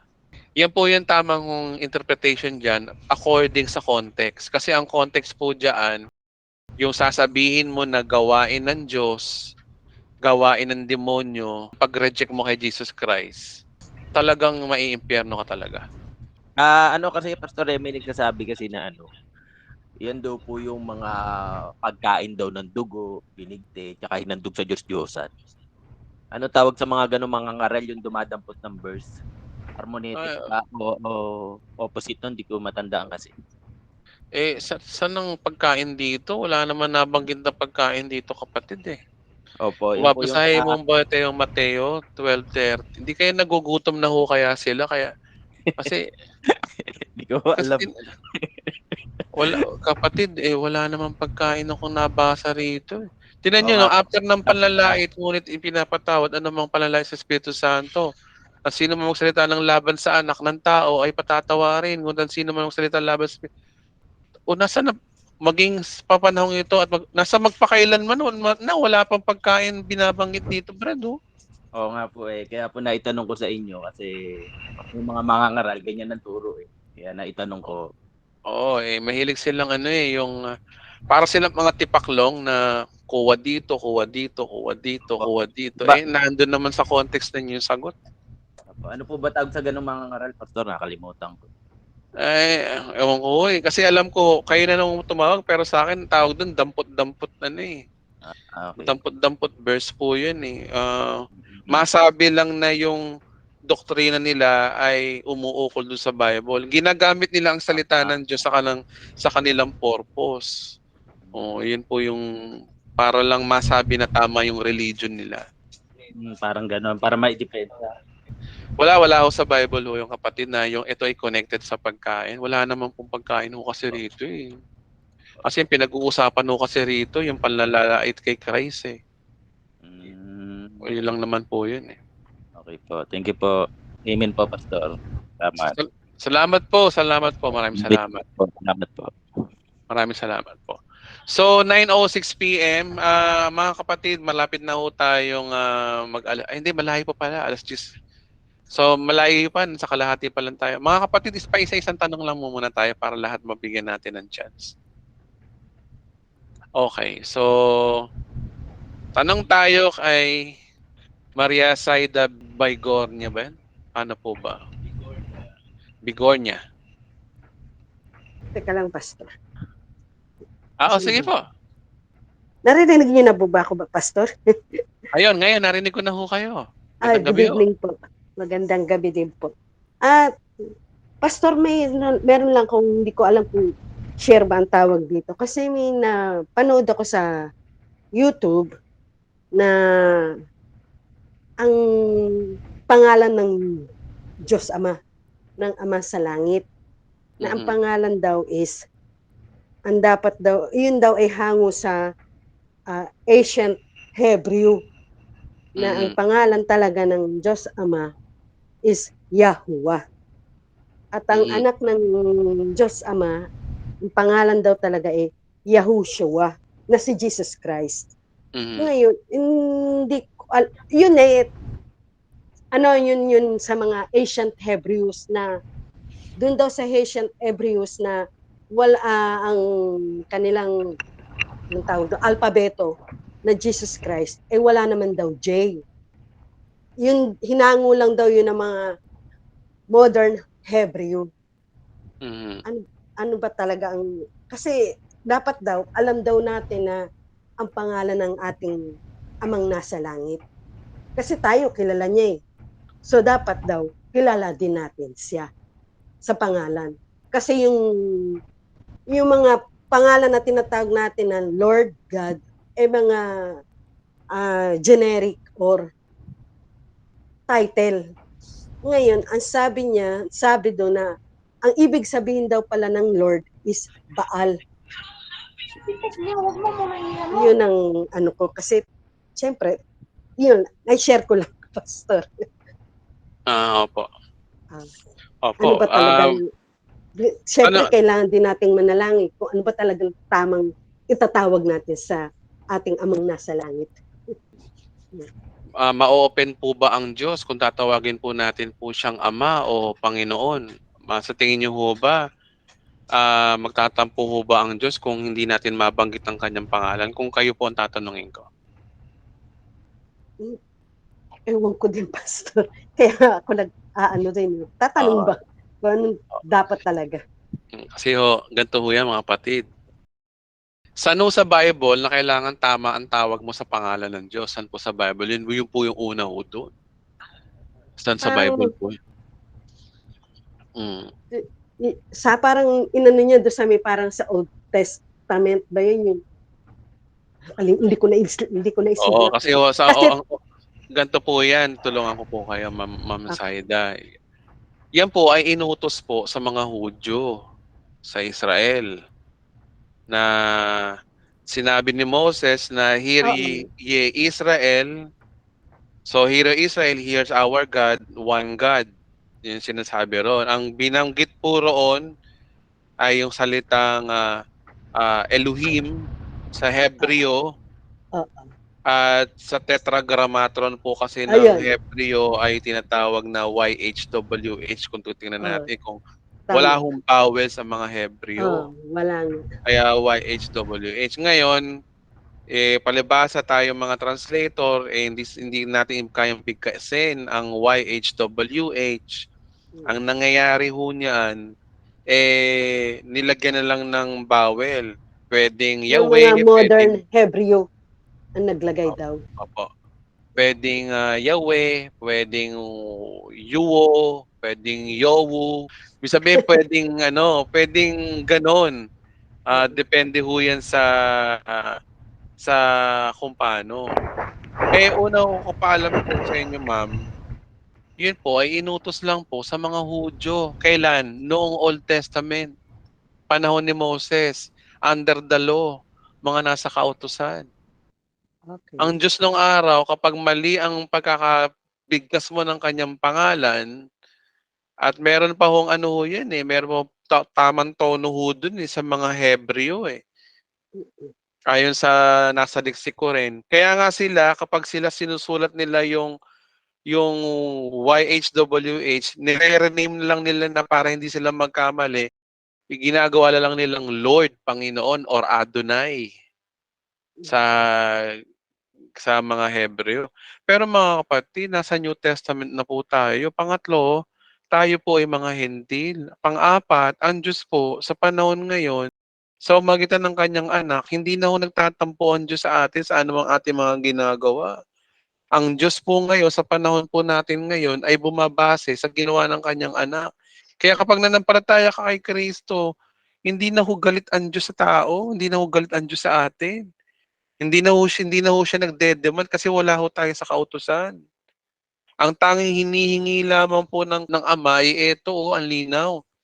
Ito po ang dapat nating sundin sa bagong tipan. John chapter 6, verse 40. Kung ano matanongin nyo, kung ano yung kalooban ng Diyos, ito po yun, no? Sabi ko rito, no, sapagkat ito ang kalooban ng aking Ama. Ano ang kalooban ng Ama? Ang lahat ng nakakita at nananalig sa anak ay magkakaroon ng buhay na walang hanggan at siya'y muli kong bubuhayin sa huling araw.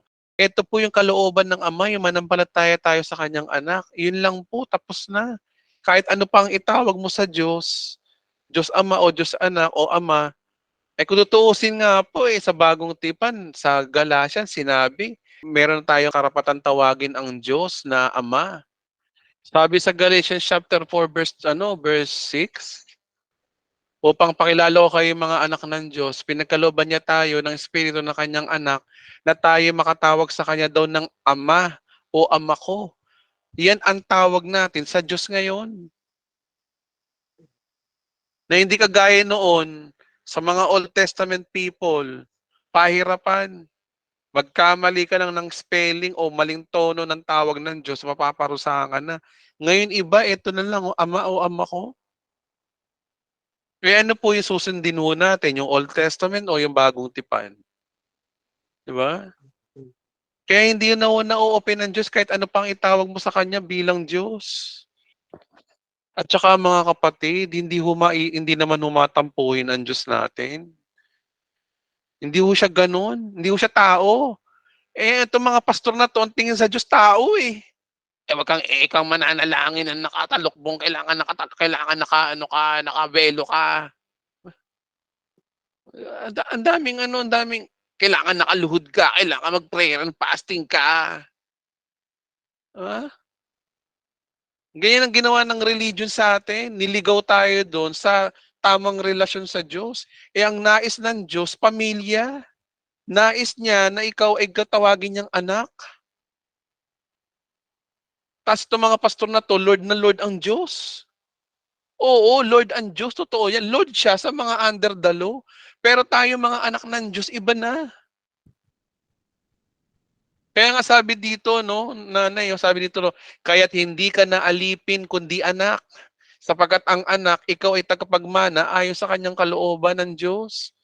Yan po ang totoong identity ng isang Kristiyano, hindi yung nagmamakaawa sa Diyos. Takot na lumapit sa Diyos. Ginagawa niyong masyadong Lord ang Diyos, hindi naman ganun ang gusto ng Diyos na relasyon sa atin. Ang gusto natin ng Diyos sa atin ay maging parang anak tayo ng Diyos. Nakalagay nga rito, tagapagmana nga tayo. Ano yung tagapagmana na yun? Yung buhay na walang hanggan. Siyempre, sa magitan nino? Kristo. Kaya mga kapatid, lumaya na tayo. Panahon na para malaman natin tayo mga Kristiyanong identity natin, kung sino tayo sa mata ng Diyos, kung ano tayo sa mata ng Diyos. Kung sino ka, ano ang tingin ng Diyos sa iyo. Basa, Galatians 2:20.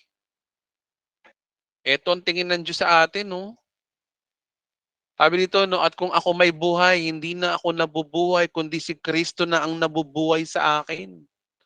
At habang ako'y nasa daigdig, mamumuhay ako sa pananalig sa anak ng Diyos na umibig sa akin at nag-alay ng kanyang buhay sa akin. Ang tingin pala ng Diyos sa iyo, yung kanyang anak na. Kaya walang dahilan para hindi kanya pagpalain, paboran, pagalingin, at higit sa lahat iligtas at gawing banal. Wala na hong dahilan ho doon. Kaya hindi na malaking problema sa Diyos kung tawagin mo siya. Kung kanino ka manalangin. Kahit kanino ka manalangin, pwede. Hindi naman maarte ang Diyos. Oo, sa Old Testament, naging maarte ang Diyos kasi ang mga Hudyo, ang aarte kasi. Gustong-gusto ng kautosan. Gusto nyo ng kautosan, pati pangalan ko, mag-ingat kayo sa pangalan ko. Ganun ang gusto ng mga, yayabang kasi ng mga Hudyong to eh. Tapos, nasulat sa Bible. Nung nasulat sa Bible, tinuro ng mga pastor dito, hindi nag-divide ng scripture, in-apply sa atin. Ayan, nasa Old Testament nga, nakasulat. Old Testament nga eh. Bakit kuha ka ng kuha sa Old Testament? Old Testament nga. Nasa Bagong Tipan po tayo. Nasa Bagong Tipan po tayo. Kaya lumaya na ho tayo. Ang Diyos po sa panahon ngayon, nais niya ang relasyon ng bilang ama natin, bilang tayo'y anak. At kung mananalangin tayo sa Diyos, huwag na magmakaawa, mag-pray and fasting, kung ano-ano pa mga ginagawa natin. Magpasalamat ka na sa Diyos. Panginoon, salamat po sa iyong anak. Pinaboran mo ko, kaya nananampalataya ako. Natanggap ko na yung kotseng hiningi ko sa iyo. Salamat, Panginoon, sa lupa't bahay na ibinigay mo sa akin. Wala pa, hindi mo pa natatanggap yun. Nagpapasalamat ka na. Ganun po manalangin ang tunay na anak ng Diyos. Hindi yung Panginoon, nananampalataya ako sa iyo. Pastor, pag-pray nyo nga ako. Pastor, pag-pray po natin, magkaroon kami ng mabili namin yung lupa't bahay. Hindi ho ganon ang nais ng Diyos sa atin. Anak ka ng Diyos, ikay tagapagmana, ikay pinaboran, pinagpala, pinagaling, niligtas, ginawang matuwid, yun ka. Kaya ang tawag mo sa Diyos ay Ama. Sinabi rin ni Jesus Christ yun hindi ko na kayo alipin kundi kayo ay aking kaibigan sapagkat hindi alam ng alipin ang ginagawa ng kanyang Panginoon. Biro mo, no, si Kristo at ang Diyos, pilit tayong inaabot, gusto makipagrelasyon sa atin bilang isang magulang o isang kaibigan. Tayo, gustong-gusto natin lagi law. Hindi, Panginoon, Panginoon ka ng aming buhay, sinasamba ka namin, kaya dapat kami sumunod. Kung hindi kami sumunod, kailangan parusahan mo kami. Yun ang gusto natin lagi, tayong mga tao. Hindi nga ganun ang Diyos, ang gusto ng Diyos sa atin. Ang gusto ng Diyos sa atin, relasyon bilang isang magulang. Bakit? Di nag-divide ng scripture. Yung mga ibang nagturo. Kaya nanay, yan po ang sagot ko po. Okay, Pastor. Salamat. Maraming salamat po sa inyong tanong. Malaking tulong po ang inyong tanong para sa kaliwanagan po ng lahat ng nakikinig at nanonood sa channel na ito. Salamat. Salamat po. Okay, 9:21 PM. Maraming salamat po. Dako na ho tayo kay Jeremel Esguera po. Jeremel Esguera, pwede na po ikaw magtanong. Hello po, Pastor. Ay, magandang gabi ho. Good evening po. Sarito po. Opo, sige po. May tatanong lang po ako sa Revelation chapter 10. Sobrang napaka-misteryo po kasi ng chapter na yun, lalo na yung verse 4 at verse 7. Yung verse 4, may sinasabi doon ng Diyos na parang may narinig na kulog si Juan sa nasulat. At doon sa verse 7 naman po, parang may lihim na plano ang Diyos. Ano po masasabi niyo sa chapter na yun? Parang napaka-misteryo po kasi niya. Oo, kapatid, hindi ko pa sasagot yan. Pagpasensya ko na. Ako rin, may limitasyon din ako. Pero basahin natin, sabi kasi rito, no? Nang matapos ng nagundong ay susulat sana ako, ngunit narinig ko ang isang tinig mula sa langit. Nagsabi, ilihim mo ang sinasabi ng 7 kulog. Huwag mong isulat. At ang anghel na nakita kong nakatuntong sa dagat at sa lupa ay nagtaas ng kanang kamay at nanumpa sa ngalan ng Diyos na nabubuhay magpakailanman na lumalang ng langit lupa. Ang wika ng anghel hindi na magtatagal. Kapag hinipan ng ikapitong anghel ang kanyang trumpeta, isasagawa na ng Diyos ang kanyang panukala. So kapatid, yung 7 kulog na yon, sabi, susulat niya sana, kaya nga lang din niya sinulat. Wala na tayong habol dun, hindi na nga nasulat Ba't pa natin? Napaka-misteryo, Pastor. Yung mapapaisip ka talaga na may lihim na plano ang Diyos sa huling araw. May Yun lang po, parang, malalaman din natin yan, kapatid. Malalaman din natin yan. apo. Yun lang po, Pastor. Ay, may isa ko po. Okay lang po. Oh, sige. Ano po bang mangyayari sa mga nakatanggap na ng kaligtasan at nalaman na rin totoong kaligtasan na mga nagsusuicide po, mga nagpapakamatay? Wala akong taong ligtas na nagsusuicide, alam ko. Pero ang ganda-ganda ng Ano buhay po mo, yun? ligtas ka na, magsusuicide ka pa. Ano po mangyayari sa kanila, Pastor? Pag ganun? May impyerno. Ayun lang po. Alam niyo yung mga may impyerno, yung mga nagpapakamatay, yan po kasi mga unbeliever pa po kasi yan. Hindi po talaga sila believers na mga Hindi. unbeliever pa po. Kasi tinan mo, kapatid, no, ang totoong believer, nagbubunga ng mabubuting matinong kaisipan. Wala naman sa katinong kaisipan yung gano'n, magpapakamatay ka na walang dahilan Di ba? Kaya ako nasabing mapupunta na impyerno yun kasi unbeliever. Wala akong believer na nagpapakamatay. Meron po niyan sa imagination lang natin. Only in our dream, in imagination. Pero in reality, wala akong ganun. Wala akong ganun, kapatid. Opo. Hindi totoong Kristiyano yun. Kasi ang totoong Kristiyano, ganito naiintindihan yung buhay. Naiintindihan yung buhay kay Kristo. Naiintindihan yung buhay na binigay ng Diyos sa Kanya. Saka nakakita ng tumanggap sa Panginoon daw kuno. Marami niya sa perverted, Brad. Pero sa totoong full grace, walang ganyan. Ganto yan sa full grace. Kung pula ka. Kung puti ka. Kung impyerno ka. Kung langit ka. Kapag ikaw ay nasa impyerno, ito yung mga tao nagpapakamatay. Pero kung ikaw ay Kristiyano, ba't ka magpapakamatay? Hindi naman. Kaya ka nga Kristiyano follower ka ni Kristo. Ibig sabihin, nanampalataya kay Kristo. Saan ka nakakita ng nanampalataya kay Kristo? Bigla nagpakamatay. Ano yun? pakita hindi totoong pananampalataya yung kapatid. Perverted yung gospel na natanggap. Malamang. Alam naman Opo. natin perverted, alam naman natin perverted, sinabi na ni Apostol Pablo na anything na ibang gospel, anatema ang tawag sa kanila ni Pablo. Masakit pong katotohanan po yun. Kahit pag perverted ka, you will still unbeliever. Tama po. Ang tunay na believer, 100% nanampalataya sa ginawa ni Kristo. Wait lang po. Mm. Salamat po sa Oo, pagsagot. nalaro ko na rin sa isip yung dati, kapatid. Sinagot din ako ng Diyos yan. At ang sagot ng sa akin ng Diyos na, yun yung sinasagot ko sa iyo. Ang tinan mo, no, logic lang eh. Nanampalataya ka kay Kristo. Ano ba yung pinanampalatayaan mo kay Kristo? Ang tunay na naligtas, ang tunay na Kristiyano. Una, siya ay naligtas forever. Pinatawad ako sa lahat ng aking kasalanan. Ako ay pinagpalat, pinaburan. Ibig sabihin nun, maganda na ang buhay ko. Ibig sabihin, magpo-continue ka ng buhay kasi tinanggap mo si Kristo. Kapag tinanggap mo si Kristo, magko-continue ka ng buhay. Saan ka nakakita ng tinanggap si Kristo para mag-continue ng buhay? Nagpakamatay. Ano yun? Ano, kung mali nga naman yung natanggap mong gospel. Iniisip po kasi ng iba na sinusubukan daw sila ng Diyos, kaya ganyan, kaya ganito yung buhay nila. May depression sila sa buhay, stress. Yun po kasi iniisip nila na sinusubukan daw sila ng Diyos. Kaya napupunta sa ibang gospel yung natatanggap nila, parang ganun.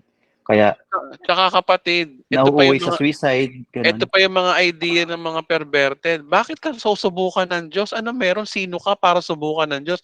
Si Job ka ba? Hindi ka naman si Job eh. Si Job lang ang sinubukan lang ng Diyos. Noon pa yun. Kapag mali yung natanggap mo talagang gospel, malaking Oh. Ano ka, napaka-special mong ganun. tao para subukan ka ng Diyos. Mga kapatid, huwag kayong maniwala sa problema at pagsubok. Hindi po totoo yan. Hindi po totoo yan. Ang nais ng Diyos, maging maayos ang ating buhay, managana. Si Kristo po ay naghirap para tayo ay managana.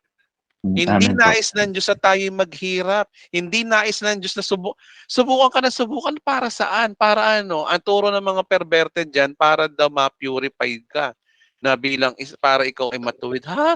Ay, ano, ibig sabihin, hindi ka pa ba purified nung panahon tinanggap mo si Kristo? Ba't kailangan pang subukan ka? Oh.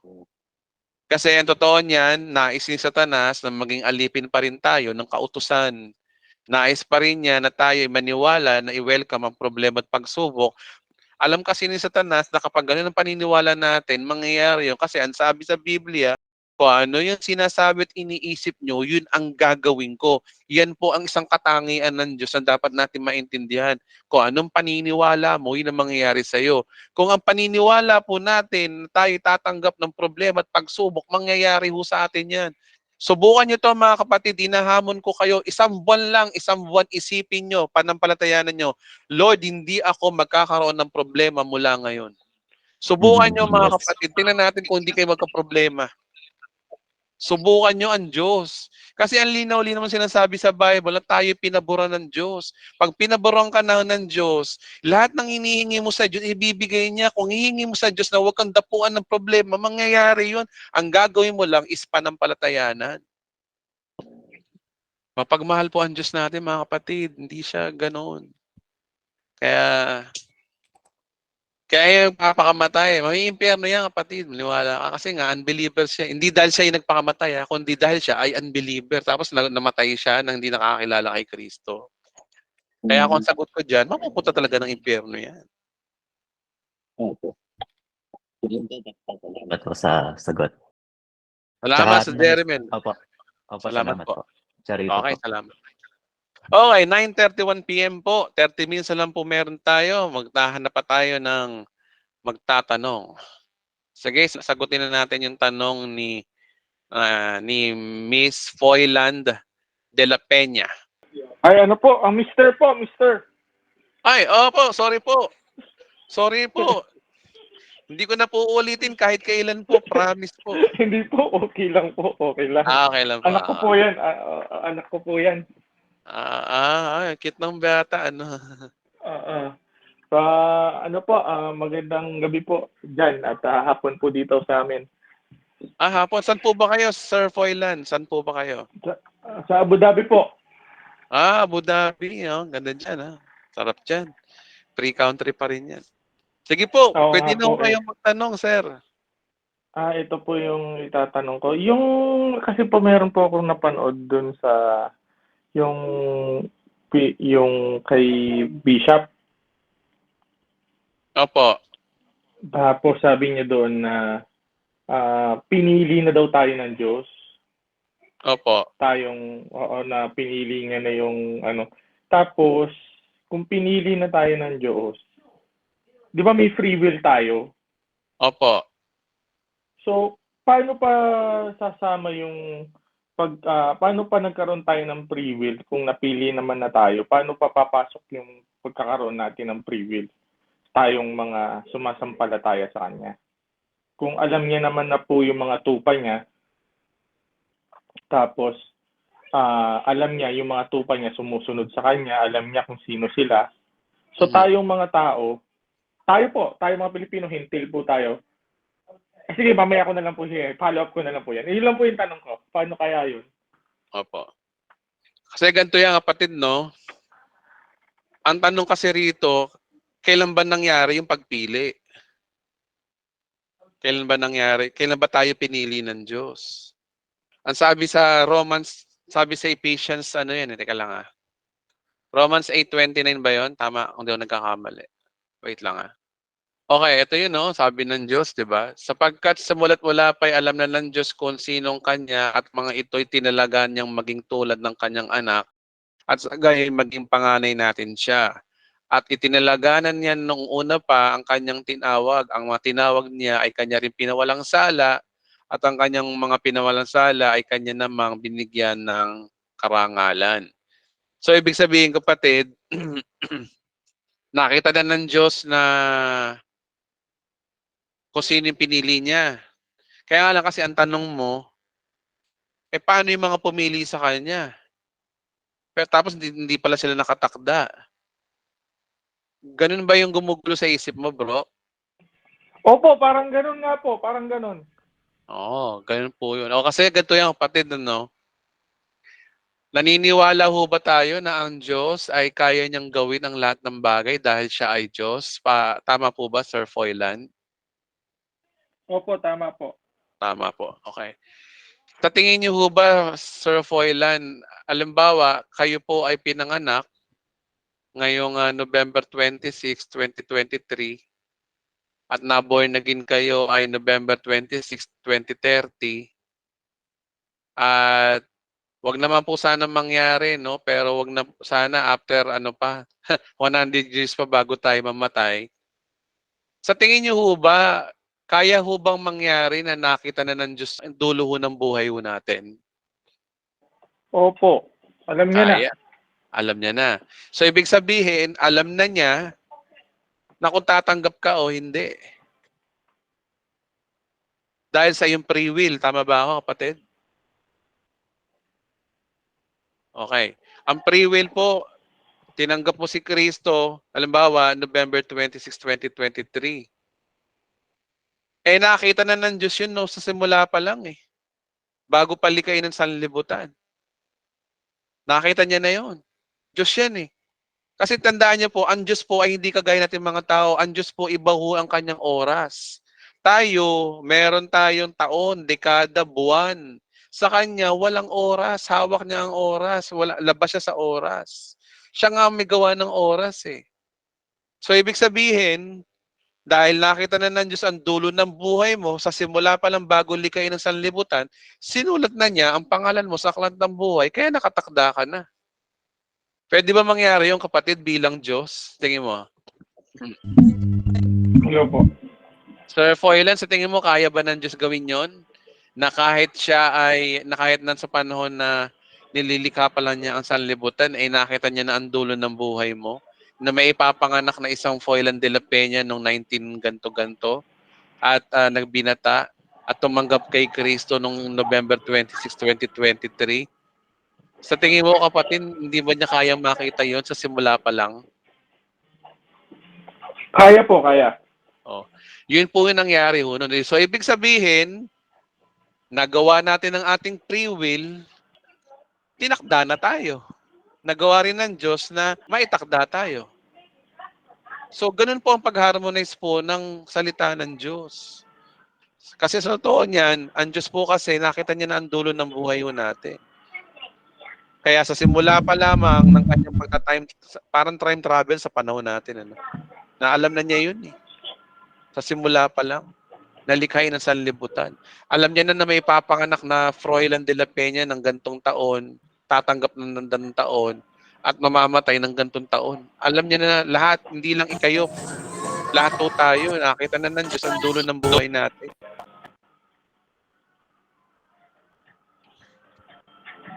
Sir Froilan, nasagot ko ba yung tanong niyo? Opo. Mahirap intindihin nyo, kapatid, mahirap ang unawaan yan, pero yun po yung katotohanan. Ang makapangyarihan po ang Diyos natin. Hindi ho kagaya ng tao. Akala kasi natin mga tao, iba ho ang Diyos. Iba ho ang utak ng Diyos. Mahirap arukin ang isip ng Diyos eh. Kasi Diyos yan eh.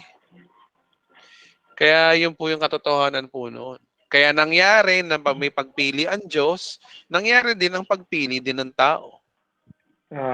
Pwede pa po pahabol lang? Isa lang? Sige po, Sir Foylan. Sige po. Pahabol lang po. Yung ano po, yung ito na po yung yung sa pagdating sa New Testament, yung di po natapos na ng Panginoon yung tapos nagawa niya sa krus ng Kalbaryo na tinubos tayo sa lahat ng mga kasalanan natin. Tapos binigay niya tayo lahat. Basta po tinapos niya na po, wala na po tayong kailangan gawin. Yun po yung turo nga ng 100% na grace. Gospel of grace. Opo. So, yung tayo po bang mga hintil na kung dati po, di ba, may bagyong time po sa Bible na yung mga nabubuhay na hindi pa namamatay si Jesus Christ, they are under the law? Ang mga tao po yung hindi pa po tapos yung yung pagpako sa krus yung before pa ng mga nabuhay. Opo, naintindihan ko po. Opo. Sila they're under the law. Hindi natin masasabi na ang lahat ng tao under the law. Ang under the law lang po mga Hudyo. Okay. During this dispensation, ang mga hentil ho talaga ay pahamak, nakatakdang nakapahamak. Wala ho tayong law. Tayo po ay hopeless. Kaya yung mga panahon na bago dumating pagdating ni Jesus Christ, ang mga hentil po talaga ay mapapahamak. Ngayon, isang bagay lang ang ginawa ho ng Diyos. Kung mababasa niyo po sa Bible, na si Jesus Christ, nung pagkamatay po niya, nangaral po siya sa ilalim ng lupa. Marami hong mga hentil na nakakilala sa kanya. Kaya naligtas pa rin yung mga hentil na hindi tumanggap noon. Okay. Meron hong ganong senaryo. Pakita ko sa inyo yung verse. Maganda, may verse tayo. Wait lang pakita ko lang sa inyo. Ayun. Okay, ang sabi ko kasi rito sa 1 Peter chapter 3 verse 18, doctrines naman to eh. So, kahit si Pedro to, ang mahalaga rito yung truth. Sabi ka rito, no? Sapagkat si Kristo ay namatay para sa inyo. Namatay siya dahil sa kasalanan ng lahat. At ang walang kasalanan para sa mga makasalanan. Upang iharap kayo sa Diyos, siya ay namatay ayon sa laman. So, sa kalagayang ito, pinuntahan niya at inaralan ang mga espiritong nakabilanggo. Yan ang mga espiritong ayaw sumunod nung siya'y matiyagang hinihintay ng Diyos ng panahon ni Noe. Samantalang ito ginagawan. So, ibig sabihin, may instances pala na yung mga nasa ilalim ng lupa, yung mga napunta ng let's say, ang liwanag naman dito na pag sinabi ilalim ng lupa, Hades, Hell, impyerno yun. Sabihin yung mga hindi naligtas, mga unsaved. Pumunta si Jesus Christ doon. At hinighlight lang talaga dito masyado yung mga, lalo na sa mga panahon ni Noe, na mga hindi naligtas. Pero obviously, ito'y tumutukoy pa rin sa mga unsaved people, including Gentiles. Kasi baha ligtas sa baha. Yung mga Gentiles to. So, ano pa rin, nakagawa pa rin ang Diyos ng paraan na para maligtas sa mga hentil na mga napahamak. Remember, ang Hades, hindi pa ho yan ng impyerno. Lugar pa lang ho yan ng mga temporaring, mga hindi naligtas. Bagamat nababanggit doon na mainit yung lugar na yon, pero the point is, Hades yun. Doon pumunta mismo si Christ. Kaya naniniwala ako deep in my heart na yung mga hindi naligtas nung bago dumating si Kristo, naligtas po yan. Nakagawa ho ng Diyos ang paraan. At isa nga yan, nag-leak yung verse na yan na si Christ pala pumunta ng impyerno para mangaral. So, aminin ko sa iyo kapatid, ng katuroang ito ay medyo weak pa para sa akin. At ayoko rin maging dogmatic, pero yun po yung nakikita kong sagot po dyan. Nakagawa pa rin ang Diyos ng paraan para maligtas yung mga hindi naligtas. Okay po. Opo. Kasi, Hindi ako, kumbaga, hindi ako dogmatic dyan kapatid ha. Hindi ako masyadong dogmatic dyan. Okay. Kasi ngayon pa rin, ano pa rin naman, inaaral ko rin po ng sarili ko yan sa pag-aaral ko rin po ng Bible. So, ayun lang po, hihingi lang din po ako ng wisdom sa mga tao na kagaya nyo. Pero kagaya ng sinabi ko, may limitasyon din ako. Kasi nga, kasi yung mga bagay na yan, hindi naman kasi matter masyado eh. Kaya hindi masyadong na-highlight sa Bible. Pero merong may usok. 'Di ba? Kung walang apoy, walang usok. Parang nagkaroon ng likto. Si Christ pala, pumunta ng impyerno rin pala para mangaral. Opo, parang narinig ko na rin yan. Yun yung times yata na bago siya nabuhay. Ayun yung verse na yan, Brad. Sulat mo yan. 1 Peter 3:19. Ayan yun. Okay po. Okay po. Thank you so much. God bless po. Papatuloy po tayo sa pag-aaral. Aral-aral lang po tayo. Magsuri lang po kayo. Suriin niyo po yung mga pinag-aaralan din po natin. Check nyo rin po kung tama yung mga tinuturo ko o hindi. Gusto ko po nag-aaral po tayo. Hindi tayo bias. Hindi rin ako nagmamalaki din dito. Pare-pareho lang kung tayo nag-aaral. Ang mahalaga, tayo yung ligtas na. Patuloy na nag-aaral sa Diyos. Yun po yung maganda ho noon. Okay, so 9:46 p.m. Siguro isa o dalawang tanong na lang. Sagutin na natin ang nagtatanong dito, si Bernie Cabiros. Sir Bernie Cabiros? Opo, good evening po, Pastor. Ay, good evening po, ma'am. Sorry po. Namali na naman ako ng gender. Sorry po. Gusto ko lang po maliunawan yung, kasi may ibang nagsasabi na lukewarm Christian. Ano pong ibig niya sabihin doon?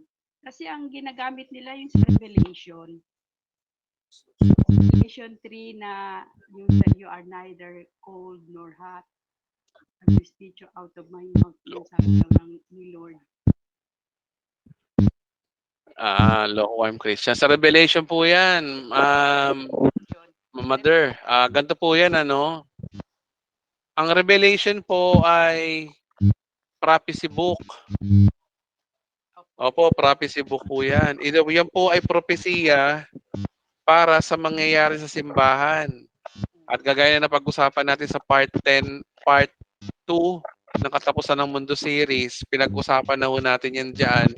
Yan na ang buong Revelation ay book of prophecy.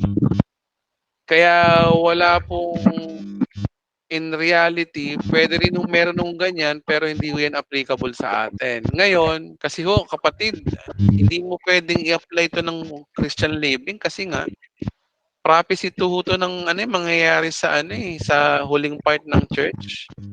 So ang uri ho ng sulat hong ito ay hindi application. Pero ibang mga perverted, pinipilit itong i-apply. Hindi naman to prophecy ho to eh. Pero kasi may description naman kasi din dito. Tingnan din natin. Sabi sa Revelation chapter 3, sabihin mo ako'y mayaman, sagana sa lahat ng bagay, ngunit hindi mo naman malaman kung ibang aba, kabag-abag, maralita, hubad, bulag. Kaya pinapayo ko sa'yo, bumili ka sa akin ng dinalisay na ginto upang ikay maging tunay na mayaman. Bumili ka rin ng...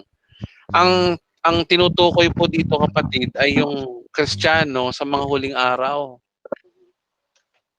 Na ganito ang mangyayari sa mga Kristiyano balang araw, na maraming mga Christians na akala nila sila ay Christian pero ang totoo nun hindi naman pala. Ito po yun. Ito po yung sa panahon natin, prophecy po yan. Kaya wala hong totoong lukewarm Christian na sinasabi ho rito dahil ito po ay prophecy or description sa kabuuan ng church sa mga huling araw. At ito nga po yung panahon natin, panahon ng Laodicea.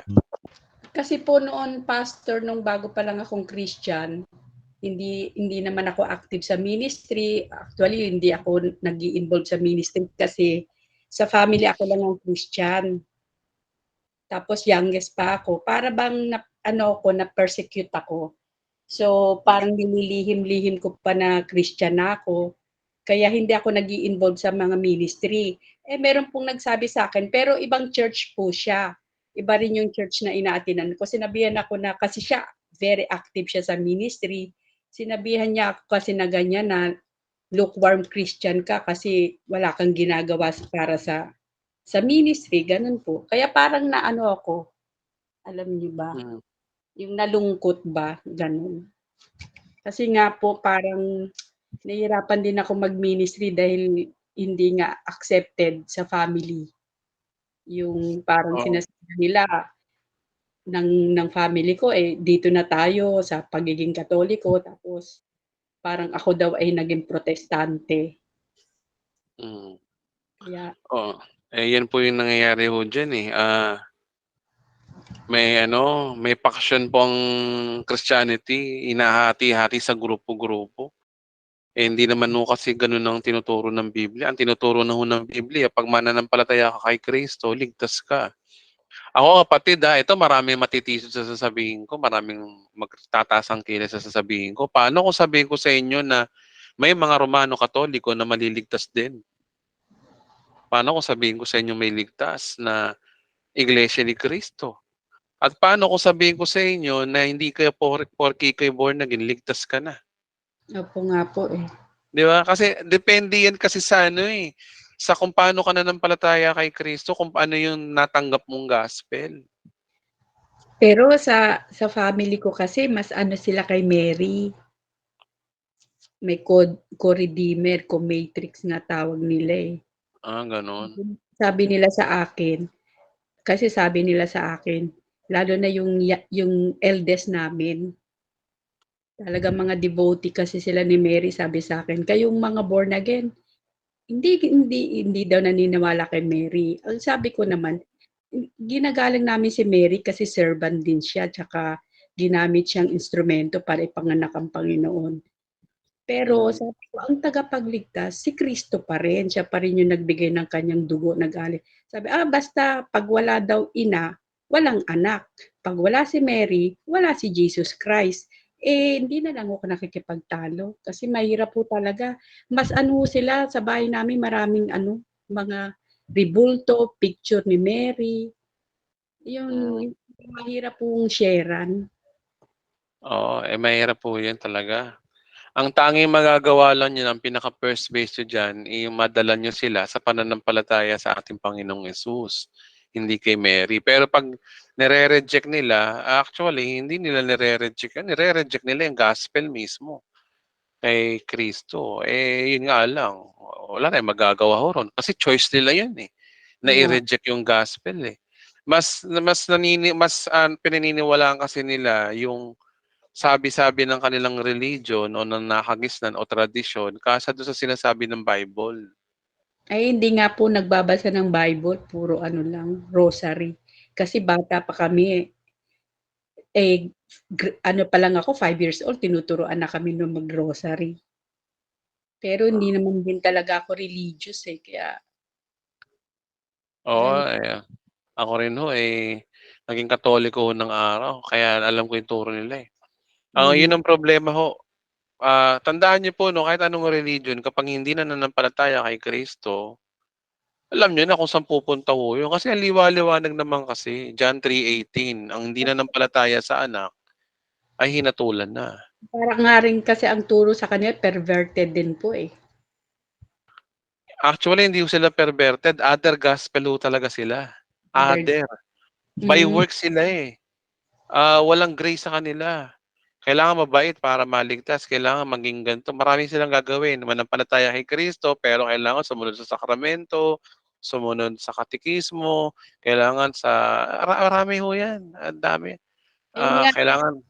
oo nga po eh. Maski nga po, mayroon silang mga suit na scapulary. Parang pag nakasuot ka daw nun, ligtas ka na eh. Yung ganun ang kanilang ano. kung yun ang paniniwala nila, wala tayong magagawa. Meron ho talagang ganyan, religious. Ako nga mabuti nga, meron din nga religion eh. Pag nakasuot nila, piling nila sila si Bayoman, tsaka sila si ano, naka-supermal. Wala na sakit na ho yan ng Pilipinas since panahon pa ni Jose Rizal. Inalok tayo ng mga Espanyol. Ano gusto nyo? Kanyon o krus? Siyempre, krus. Walang kanyon. Na idiomatic expression ko lang po yun. Na ibig sabihin, kung ayaw nyong girahin namin kayo, o ayaw nyong masaktan, tanggapin nyo yung religion namin. Ganun ang ginawa sa atin ng nila Legazpi. Yun po yung sila Magellan. Si Legazpi pala. Hindi si Magellan, hindi masyado. Yan po. Hanggang sa yun na, pinasok na tayo. Naghari-harian ng mga kora dito sa Pilipinas sa loob ng 400 taon. Bago dumating ang mga katipunero. Kaya tinan nyo, no, kung mapapansin nyo, ng panahon ng mga katipunan, nung may discrimination kasi na, sabi ng mga katipunan, ba't ganun ang itsura nila? Pag ang Diyos-Diyosan nila, ang popogi, ang tatangos ng ilong. Diba? Pero pag yung ang kamukha natin mga Pilipino, alam nyo kung sino? Yung demonyong inaapak-apakan ni Miguel Arcangel na yun din kamukha. Kasi negro. Kaya may totoong nangyari ho yun. Kaya ang nangyari ho niyan, ayon sa sulat ng 1950s yata nun, yung mga yung mga katipunan pala, nung nilusob nila yung mga simbahan ng Katoliko, pinagpapatay yung mga pare, yung mga ilong ng mga santo nila, Santa Maria, nila Jesus, pinagtatapyas yung mga ilong doon. Kasi ang Pilipino po ay pango. Bakit ganyan ba itsura ng Diyos? Porque pag Diyos, ang tangos ang ilong, kapag pango, mukhang demonyo. Bakit? Yun kasi nangyari, hinaluan tayo ng kolonyalism. Kaya hanggang ngayon, sakit pa rin ng Pilipinas yan. Wala na yan. Iyan po yung sinasabi ko sa Bible na ang babaeng Babylonia. Makapangyarihan mo talaga yung iglesyang yan. Wala ko tayong magagawa yan. Naka-prophecy na po yan. Ang magagawa mo lang kapatid, ikaw. Mamuhay ka ng may kalayaan. Mamuhay ka ng mag-aaral ka. Try mo rin dito, Maten, na panoorin niyo po yung mga video ko dito. Obserbahan niyo rin po ako, saliksikin niyo rin po ako kung tama ba yung mga pinagtuturo ko. Try to observe. Panahon na ho kasi para mag-aral na ho tayo ng salita ng Diyos. Malapit na ho dumating ang Panginoon. Ramdam na po ng buong Kristiyano sa buong mundo yung tinatawag na rapture, nararamdaman na.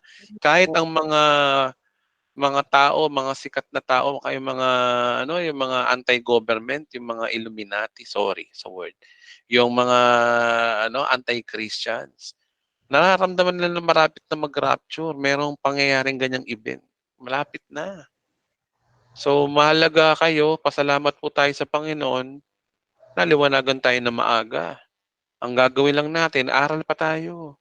Pag-aralan natin yung tinapos na gawa ni Kristo. Makinig kay Apostol Pablo. Kay Pablo po tayo makinig. Siya po ang tinawag para sa ating mga hentil. Basahin po natin ang Romans hanggang Pilimon. Pahinga muna tayo sa Mateo, Marcos, Lucas at Juan. Mula elementary, pinag-aralan na natin yan. Alam na natin yung istorya ni Christ. Istorya naman ni Apostol Pablo ang pag-usapan natin. Kasi malalaman nyo ron kung paano nagkaroon ng transition ng gospel para sa atin. Kaya yun po ang hamon ko sa buong kababayan ko mga sa Pilipinas. Kung mag-aaral din lang kayo ng Bible, lubos-lubusin nyo na pag-aralan nyo yung gospel para sa ating mga hentil. Yun lamang po ang masasabi ko doon. Thank you po. Salamat din po sa tanong. Okay, so maraming salamat po sa lahat po ng umaten. Ako po ay personally bilang tao, ako po ay nagpapasalamat po sa inyong oras at kabutihan. Siyempre, kaligayahan din po ng isang pastor o nagtuturo na mayroon din nakikinig at natututo. May nababagong buhay. Yun po ang aming kaligayahan bilang pastor. Pero siyempre, ang mahalaga ho dito, sama-sama tayong mga Pilipino, na sama-sama ho tayo na nakakaunawa ng salita ng Diyos. Hindi na ho tayo ignorante sa salita ng Diyos. Hindi na ho tayo tamad magbasa ng Bible. Tayo po ay nag-aaral na. Tayo ay metikuloso na. Hindi na tayo magpapabudol pa sa maling turo ng reliyon. Ang isa lang naman ng sekreto dyan si Kristo ang naitataas kapag ang ating pag-aaral ay tama. So maraming salamat po sa ating lahat. Stay blessed po. Charito Day po sa ating lahat.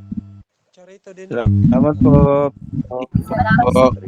Charito. Sige, Pastor. Amen po.